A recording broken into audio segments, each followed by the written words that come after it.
Hey guys, so my name is Michael Span and my channel is Kentucky Basketball Access, and not the best time to do my inaugural drop for video, but this tells you that I'm taking this seriously, that I'm willing to stay up this late and do a basketball drop after an extremely disappointing loss, I believe 94-91 to Florida, the Florida Gators on January 31st. So I can talk later in another drop, kind of what I'll be talking about on this channel and kind of some of my background to help, I think give some credence to this channel. But let's just quickly talk about, this is not going to be long, we'll talk about kind of my post-game analysis. Losing a game is more than one player, totally more than one player. But Trey Mitchell, he just struggled tonight. And that's rare because typically we find consistency with Trey if he's not shooting the basketball well or playing, just being an asset, kind of the point forward for our team. Defensively, he's been pretty much maybe the most consistent defender outside of Antonio Reeves this year. And he just flat out didn't do it tonight. And, it happens. And I'm sure he'll take responsibility of that. Any good player will do that. The guy he was matched up with, Samuel, Trey really wasn't moving his hips. He wasn't keeping Samuel in front of him on the block. That was big tonight. And, at the end of the day, this team, and this is, people beat it like a dead horse, which I get it, is stopping the penetration, okay? And that's the main thing. We had guys tonight who I feel like just were a little lackadaisical on the defensive end. And, when you're up 4 points with under a minute to go, especially three points with, 20 seconds. Now, again, people can talk about you should have done this, you should have done that. Hindsight's 20/20, as they say. I mean, obviously, you probably foul under 6 seconds in that situation up by 3. That's in retrospect, I'm sure Cal would have made that call. And so, but had he missed that 3-point shot, and Reed got kind of flung around, he was lost. And, typically, Reed's a very cerebral defender. That doesn't happen. But here's the thing. I think to pump the brakes a little bit, I know we're all frustrated. It was an extremely disappointing loss. But think about this. Tons of teams are losing. Tennessee just lost to South Carolina. South Carolina's a good team. Florida, this is their 4th straight win. We're a better team than Florida, for sure. Now, we were missing DJ, missing Justin. I don't think they would have made that big of a difference.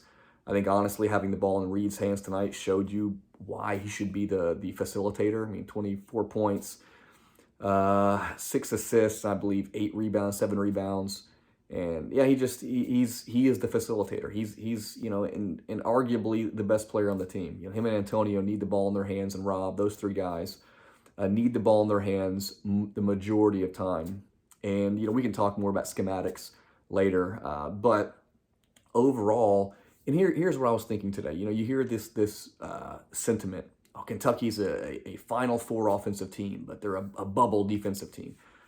Okay. Cute rhetoric, I get it. But here, to me, playing basketball and being around basketball and watching the NCAA tournament for years, to me, it comes down to this. Can you string together 4 wins in a row against quality opponents? Really 3. I mean, but now a lot of college basketball, there's such parity there. Your first round game, even if you're a number 1 seed, is going to be really difficult. You win 4 games in a row, okay? If you can demonstrate you can win 4 wins in a row against quality opponents, then you're set up nicely for the NCAA tournament, because it's all about who gets hot. UConn last year got hot. UConn with Kemba Walker got hot. We got hot back in 2011 or 2014 with Julius Randle's team. They got hot, okay? So to me, we have the ingredients. We have the talent. And I really think a lot of it's just camaraderie and getting together, some continuity with guys, because we have not had all of our guys in, all 10 guys, or our top 10 guys in in any given game this year, all healthy. And so to me, it's like, look, there is definite hope.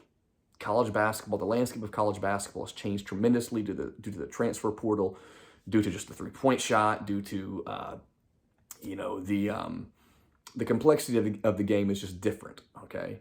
And you add in the COVID players who are older now and more experienced. So it's just that you can't compare college basketball even 10 years ago to college basketball to now. So you can throw away a lot of the statistics of, well, teams during, in the early 2000s, they demonstrated these type of characteristics that a Final Four team would demonstrate. And certainly there are some components you have to have. You can't be horrible. You can't have bad players. Look, all we have to do is just demonstrate we can string together some wins, which we've done. But right now, I think it's imperative that the next 4 to 5 weeks we demonstrate we can string together wins. If we go into March and we can't string together more than 3 wins in a row, then I will be concerned. Because if you can't string together at least 4 wins in a row, to me, I don't know if that's going to change when you get to the conference tournament. Maybe. Now, if you win the conference tournament, if you win 4 games, and I guess if we don't get a double bye and we have to play 4 games in the conference tournament, then okay, then maybe that's another way to demonstrate we can win 4 games in a row. But you can throw away a lot of the statistics, a lot of the opining, which is fun to talk about. Can we win 4 games in a row? And that is, that's the biggest question I have. And I think we have the components. We have the team. We have the talent. And I'll kind of close with a few more things. I think lineups going forward. I was curious. Cal stuck with Ugo, which he played a phenomenal game. What he had, like 15 points, 16 rebounds, and 7 blocks. Awesome numbers. I would have liked to see someone in there other than Trey. Trey played 38 minutes, and he had 5 points. He was 2 for 10 from the field. I believe he was 0 for 6 from the 3-point line, 0 for 6 or 0 for 5. I guarantee his plus minus wasn't good in the 38 minutes. Just was lackadaisical. And in Z, I'm thinking, in Aaron, Z didn't play in the second half. I thought he did decently well in the first half. He had that one offensive, a guy got 2 offensive rebounds against him. So I know that's why Cal yanked him, and I totally get it. But I think we could have gone to a 4-man instead of Trey. At least give Trey some. I think Trey, a lot of times, he loses like 11 pounds during a game. It's crazy, 11 to 13 pounds. So the guy just sheds calories like crazy because of how hard he works. And his motor has gotten better. But I think right now, and he's older too, I think throwing Z in there a few minutes in the second half and throwing Aaron Bradshaw in there just to help alleviate some of that tension on Trey, because we have to have him. He is, really, you can throw around these cute little terms like the heart and soul, the heartbeat, the glue, the garbage guy, but Trey does so many different things. So Trey's got to be good for us to be great.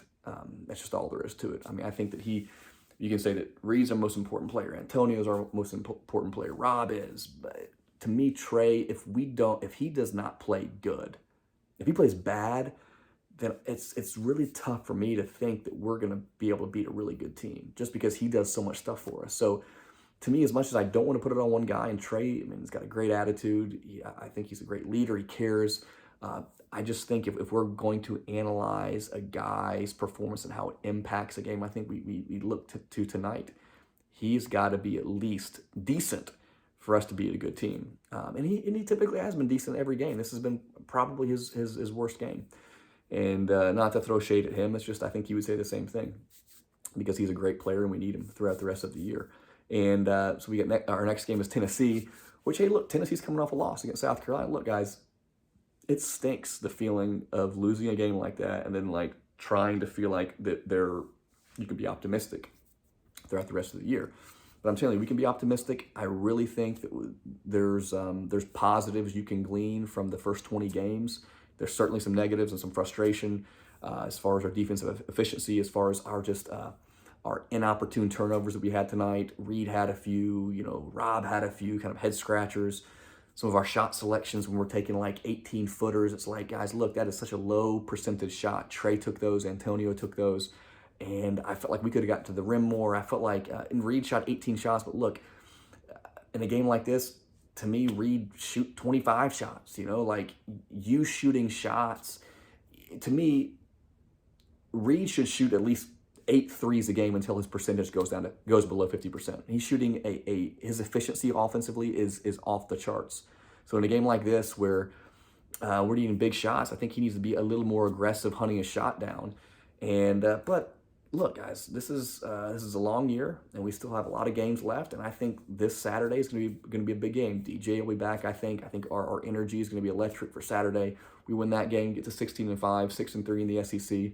We have Alabama coming up. Look, guys, we still have a good time to prove ourselves in the net ratings, beating quality teams. Gonzaga's coming into Rupp Arena, and I mean, I don't see us losing to Tennessee on Saturday. I don't. I think we're going to bounce back. I think we're going to have guys who are excited. I think there's going to be one or two guys who are going to absolutely have a electric game. And ultimately, look, I'll close with this. You can hear all the pundits say, "Oh, Kentucky's their defense is very concerning. They're young." Look, you hear all that. Here's what I'm saying: win 4 games in a row, demonstrate you can do that, and then anything is in play in the NCAA tournament. So we're good. I'll talk more about this channel later, but it's all Kentucky basketball. This is what it is, and head up. We got hope, and at the end of the day, Big Blue Nation is going to support their team. All right. Thanks for taking the time to watch my channel. Please subscribe. I really appreciate it. And I'll talk to you soon. We'll do a preview for the Tennessee game. And BBN, baby. Let's go.